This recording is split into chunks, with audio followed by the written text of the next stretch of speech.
రాయలసీమ ప్రజల చిరకాల ఆకాంక్షను నెరవేర్చి సీమ యువతకు ఉపాధి అవకాశాలను కల్పించాలనే సంకల్పంతో గౌరవ ముఖ్యమంత్రి శ్రీ నారా చంద్రబాబు నాయుడు గారు 2018 డిసెంబర్ 27న కడప జిల్లా మైలవరం మండలం కంబాలదిన్నె వద్ద రాయలసీమ స్టీల్ కార్పొరేషన్ పేరుతో రాయలసీమ ఉక్కు కర్మాగారానికి శంకుస్థాపన చేశారు.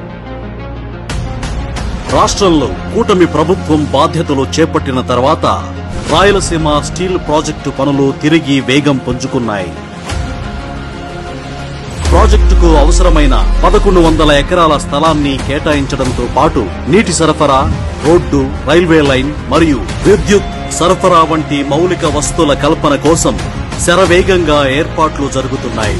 ఈ విధంగా ముఖ్యమంత్రి శ్రీ నారా చంద్రబాబు నాయుడు గారి చొరవతో ఈ రోజు కడప జిల్లా సున్నపురాళ్లపల్లెలో రాయలసీమ ఉక్కు కర్మాగారం నిర్మాణ పనుల్ని మొత్తం 50,000 కోట్ల భారీ వాణిజ్య పెట్టుబడితో రూపుదిద్దుకుంటున్న ఈ మెగా ప్రాజెక్టులో భాగంగా JSW సంస్థ ముందుగా 16,350 కోట్ల వ్యయంతో 2 దశల్లో ఈ ఉక్కు కర్మాగారాన్ని నిర్మించనుంది. తద్వారా 2 మిలియన్ టన్నుల ఉక్కు ఉత్పత్తిని సాధించడమే లక్ష్యం.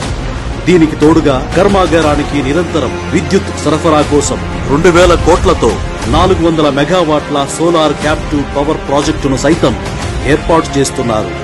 ఈ ప్రతిష్టాత్మక JSW ఉక్కు సోలార్ ప్రాజెక్టుల ద్వారా రాయలసీమ యువతకు 2,700కు పైగా ప్రత్యక్షంగాను సుమారు 20,000 మందికి పరోక్షంగాను ఉపాధి అవకాశాలు లభించనున్నాయి.